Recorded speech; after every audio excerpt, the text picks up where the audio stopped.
Sesión número 2. Prosiguiendo con el tema iniciado anteriormente, referido a la conceptualización, un lenguaje que sea útil a ustedes, en esta oportunidad, hablando de la gerencia, el gerente, que es un funcionario y asume una función importante, tiene que trabajar dentro de una empresa, tiene que trabajar dentro de una institución.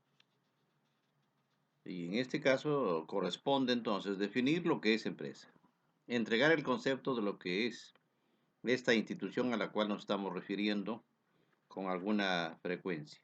La empresa es una institución debidamente organizada.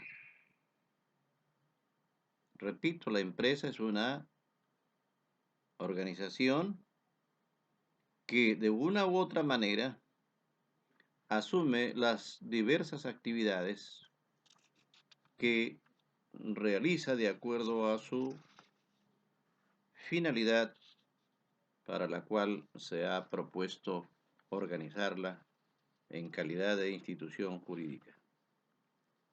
A esta empresa se le conoce también con el nombre de persona jurídica. También se le conoce con el nombre de ente económico. Pero hablar de empresa es sencillamente abstraerse en forma mental, simplemente pensar y concretar en el pensamiento la totalidad de elementos que esta empresa tiene. Por eso es que el doctor Fernández Cesarego decía, en tanto la capacidad de abstracción sea tan suficiente, pueden definir lo que es ese ente, la empresa. También se ha dicho que la empresa es un negocio grande o una gran empresa. También se ha dicho que la empresa es una pequeña institución, dedicada también a menores actividades, pero empresa al fin. El ser humano tiene de por sí su empresa que realizar. De tal manera que los conceptos que estamos entregando nos permite tener la idea cabal de lo que es esta institución en la cual el gerente, especialmente el gerente financiero, para asociar la terminología que estamos usando en el nombre de la asignatura, desempeña sus funciones netamente especializadas. La empresa se organiza de acuerdo al mandato legal. Cual fuere su organización en la actividad que realiza, ya lo estamos diciendo, puede ser esta, de acuerdo a ley, una sociedad anónima, una sociedad anónima cerrada, una sociedad anónima abierta, una asociación, una empresa colectiva. Es decir, la nominación en cuanto se refiere al nombre o la razón social de la empresa está fijado exclusivamente por la ley. En algunos casos se permitirá que esta empresa lleve el nombre de algunas personas que constituyen elementos positivos y directos que la conforman, pero eso lo señala la ley.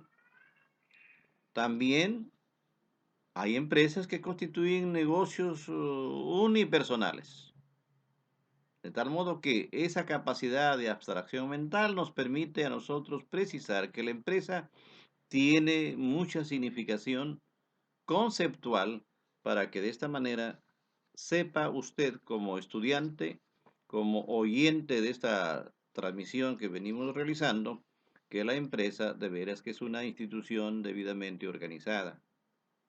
La empresa puede dedicarse a muchas actividades y esas muchas actividades pueden ser de servicios, empresa comercial, empresa industrial, de transformación, empresa manufacturera, empresa de extracción, etcétera, etcétera. Pero es importante y es necesario que ustedes sepan cómo se constituye la empresa. Esta se realiza mediante un acuerdo, que necesariamente es un acuerdo cuya expresión de voluntades de cada uno de los integrantes se juntan para señalar con expresa voluntad a la que se va a dedicar la empresa. Quienes aportan sus capitales son los socios. Por ahora le llamamos socios. Más adelante le podemos llamar accionistas, si estamos hablando de una sociedad anónima. O le podemos llamar asociados si estamos hablando de una asociación civil. O le podemos llamar cooperativistas si es que nos referimos a una empresa cooperativa. Necesariamente esta expresión de voluntad tiene que constituirse en el pacto social de quienes se juntan para dedicarse a una actividad A o B. Esa expresión voluntaria de cada uno de los socios será redactada en un documento que se denomina minuta. La minuta es un documento entonces privado, netamente privado, o sea, entre nos. El derecho civil habla del nos, o sea, de las personas que se juntaron o se juntan para constituir esa empresa. Llana y sencillamente esta minuta debe y tiene que elevarse a escritura pública. Recién en ese momento, la escritura pública inscrita en el registro público le da la personería jurídica al ente organizado. Este procedimiento se realiza con la intervención de los señores notarios. Por eso en los documentos se dice, en la minuta se puede decir, señor notario, sírvase usted de elevar el presente documento a escritura pública. Si desea usted, lo inscribe directamente, usted como persona, como integrante de la empresa, o se le encarga la función a la notaría respectiva.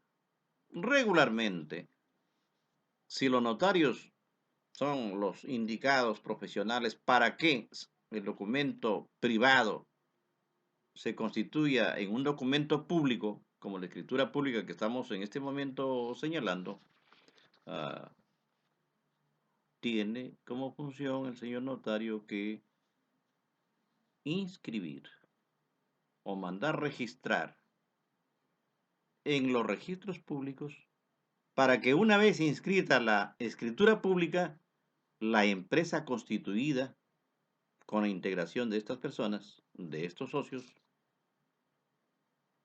asuma su responsabilidad como persona jurídica. Desde ese momento la juridicidad existe ya para la empresa constituida.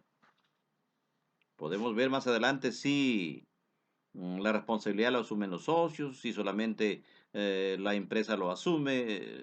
Eso se verá más adelante con las explicaciones que vayamos dando.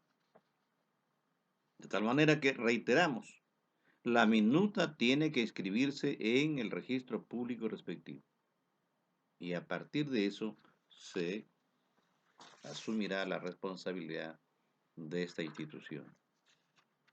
El gerente financiero o el Chief Financial Officer, jefe de finanzas o administrador financiero o cualquier denominación que se le entregue, tiene un rango similar funcionalmente a cualquier otro gerente, gerente administrativo, gerente de investigación, etcétera, pero es el gerente financiero el único que se encarga de ver el fiel manejo de los recursos monetarios a efectos que la empresa pueda lograr sus objetivos. A continuación ustedes pueden ver una gráfica y nos hemos permitido graficar a la empresa ya en sus dos extremos. En el extremo derecho, donde ustedes pueden observar, ahí en la parte final derecho, del capital o dinero aportado por socio. Este es un primer elemento que aparece en la gráfica. El segundo elemento es la deuda o el dinero prestado de terceros. Estos dos constituyen los legítimos pasivos u obligaciones. Dirá, señor, pero ¿cómo pasivo? Pasivo al obligación frente al socio. Sí, por supuesto, señor. La empresa es un ente totalmente diferente al socio, diferente al integrante. Por eso es que asume este ente jurídico derechos y obligaciones. Y aquí estamos partiendo en forma inicial por el capital, por el aporte que hace el socio. Pero luego estamos viendo en la parte superior la deuda o el dinero que podría recibirse prestado más adelante. Estos fondos que, primero, provienen del socio y segundo, podrían provenir de parte de un acreedor, integran en el lado izquierdo las inversiones. Las inversiones que generan flujos de dinero, que se llaman flujos de caja, son aquellas, esencialmente aquellas que están en la parte superior, son aquellas que están significando el activo o los bienes o las pertenencias que la empresa o la institución tiene. Aunque en cuanto a pertenencias tenemos que hacer alguna precisión. No todos los bienes que tiene la empresa es de su propiedad. Por ejemplo, cuando se entrega una mercadería consignada a una empresa, es decir, la empresa B produce zapatos, pero la empresa de la cual pudiéramos estar tratando produce medias y las vende, la empresa que produce zapatos le puede encargar a la empresa que produce medias la venta del zapato. Los zapatos no son de su propiedad de la empresa que hace medias, pero sí lo recibe a los zapatos para ser vendidos. Esta mercadería es la mercadería en consignación. ¿Es de propiedad de la empresa que produce medias? No, solamente está en su activo como una mercancía entregada o dada en consignación para su venta. La utilidad, lógicamente, lo va a percibir el fabricante de los zapatos, pero la empresa que vende los zapatos y produce medias, llana y sencillamente es aquella que tiene que percibir alguna comisión. En la mayoría de establecimientos comerciales que tenemos aquí en la capital y en cualquier parte de los países a los cuales hemos visitado, por lo menos los que conozco, netamente americanos, este, hay grandes establecimientos. Y estos establecimientos comerciales no necesariamente son productores de los bienes que venden. La mayoría de mercancías que exponen a la venta son mercancías entregadas en consignación. Por eso estamos anotando que estos activos o estos bienes, que sin ser de propiedad de la institución o de la persona jurídica, generan flujos de fondos. Pero hay otro tipo de inversiones, aquellas inversiones que generan valor, tales como los activos fijos o los activos inmovilizados. Lo que comúnmente llamamos los inmuebles, maquinaria, etcétera, etcétera. Debo aclarar que estas lecciones, o sea, la segunda lección, juntamente con la primera lección, lo estamos haciendo en un lenguaje totalmente sencillo. Espero que sea agradable al oído y a la percepción de cada uno de ustedes. Aquí no estoy utilizando la terminología técnica.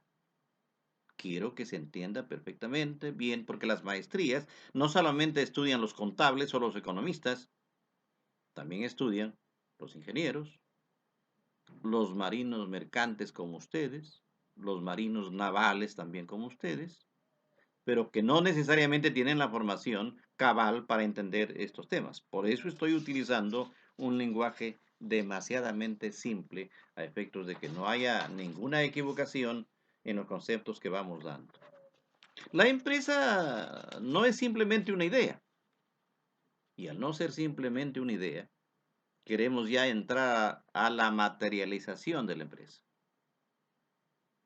Y una empresa se materializa desde el momento de su concepción, Digo de su concepción usando la analogía del término, o de su constitución mejor,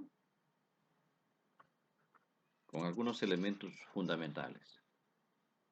Yo me he permitido clasificar dentro de estos elementos a tres como los básicos, pues la empresa tiene muchísimos elementos, variados elementos, una infinidad de elementos, pero creo que los más imprescindibles desde mi percepción, desde mi punto de vista, y permítanme compartirlo con ustedes, son tres. Me refiero a las personas que se constituyen en socios, en accionistas, o cual fuese su denominación, en la medida como sea la empresa. El otro elemento es el dinero o los bienes que aporta, que entrega el socio. Y finalmente, creo que sin desmerecer a los elementos primeros, puesto que tienen la categoría de básicos, es la finalidad de la empresa. ¿Para qué constituimos la empresa? ¿Para abrirla y cerrarla, abrirla por la mañana, cerrarla por la tarde? ¿Para eso? ¿Para tener un gerente financiero que se le asigne una remuneración? ¿Simplemente? ¿O para obtener una utilidad, una ganancia, un beneficio? Y a última hora, si no se obtiene el beneficio tangible para el reparto de dividendos o el reparto de utilidades, pues tenemos la ventaja que la empresa también se constituye para prestar netamente un servicio sin que éste pudiese generar una renta. Por ejemplo, la asociación civil no tiene fines de lucro. En mis tiempos, sin duda ustedes van a pensar cuáles son mis tiempos. Ya estoy hablando por los años 60, 70, del siglo pasado. Imagínense usted, yo soy del siglo pasado, ustedes felizmente son de este siglo. Se hablaba de aquellas empresas que se constituían sencillamente por hobby. Los comités, por ejemplo. Algunos clubes, por ejemplo. Aunque alguien asociará el término de club al deporte y al más conocido al fútbol. Esta es una empresa, pero en una dimensión totalmente elevada. Aquí no hay discusión. Un jugador, imagínese usted, pues hemos escuchado que el señor Guerrero está suscribiendo un contrato por 8 millones y el club no tiene los 8 millones de dólares, por lo tanto irá a otro club. Y hay jugadores también extranjeros de Europa que están pidiendo no solamente 8 millones, 100 millones de contratos. Es una barbaridad. Y penosamente a estas empresas no lo controla ningún gobierno de país alguno. Hemos señalado tres elementos básicos. El primero, las personas. Constituido por la concurrencia y la concurrencia voluntaria de las personas que quieren asociarse, que quieren agruparse y quieren participar. Hemos dicho al principio que estas personas asumen una responsabilidad en dos extremos, en el extremo de derechos, de beneficios y en el extremo de obligaciones. Reciben el nombre de propietarios porque se despojan de sus bienes para entregar a este nuevo ente. Y entonces la persona o las personas son elementos fundamentales. Pregunto, ¿existirá una empresa donde no intervenga la persona o el ser humano como participante o dador de sus bienes? No. La persona es un elemento fundamental que recibe el nombre de socio, accionista, como ya lo he dicho anteriormente. El segundo elemento, ya estamos casi para terminar esta sesión, está conformado por el dinero, por los bienes que aporta. Y algunos simplemente van a adquirir acciones que la empresa lo está emitiendo. Y si la venta es directa, el socio primero se suscribe para la adquisición de acciones y luego puede pagar el importe que corresponde a cada acción. De tal manera que no puede existir una empresa sin el primer elemento básico que es la persona o las personas. No puede existir una empresa si no hay o si no aparece, o si no observamos el dinero o el capital que recibe este ente económico. Este es el segundo elemento. Sin este segundo elemento también diremos, ¿para qué se juntaron los amigos? ¿Para qué se juntaron los socios? ¿Para qué se juntaron aquellos llamados propietarios? Y son propietarios porque se despojan de lo suyo y asumen una corresponsabilidad frente al ente que están creando. Este segundo elemento es justamente el capital social. Capital social en el balance de una empresa cualquiera o simplemente capital. En el Estado, la cuenta es, o el concepto es hacienda pública. Pero vayamos al tercer elemento. Y el tercer elemento ya lo dijimos. ¿Por qué se crea la empresa? ¿Para qué se crea la empresa? ¿Para qué se funda la empresa? Para prestar un servicio, para conseguir una utilidad. En un libro que escribí de estados financieros, en las últimas páginas, estoy apuntando que la empresa constituida no solamente va a perseguir el lucro, también persigue el bienestar de sus clientes, porque debe entregarle una mercancía a costos pagables, a costos aceptados por el mercado, pero también de calidad. El cliente quedará satisfecho. La empresa debe dedicarse a prestar un buen servicio o una buena mercancía, un buen producto, pero oportunamente. La empresa también podrá tener una finalidad de atender a sus trabajadores. Mucho se discute del salario mínimo vital. Señores, con 750 soles no se vive, pues.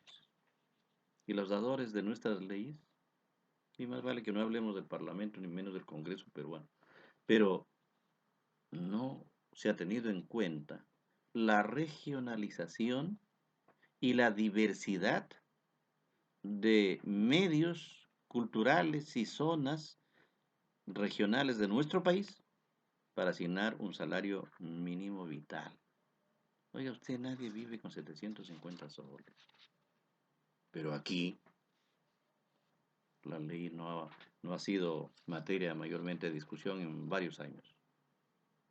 De tal manera que la empresa sirve para prestar el servicio, para hacer llegar al cliente la mercancía o el producto en forma oportuna y de calidad, para atender a sus trabajadores, pero también la empresa debe contribuir con el Estado a través del impuesto, a través de los tributos. De tal manera que este es el conjunto y los temas que hemos querido tratar en este tiempo con ustedes, amigos que nos están viendo, nos están escuchando. Yo espero que sea de satisfacción. No olviden que quien les habla tiene una, una página web para que se puedan comunicar con nosotros.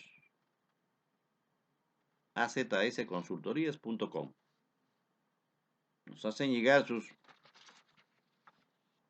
cuestionamientos que ustedes tengan a ciertos temas y con mucho gusto lo iremos absolviendo, lo iremos respondiendo en la medida de nuestra posibilidad. Señores, muchas gracias. Hasta la tercera sesión.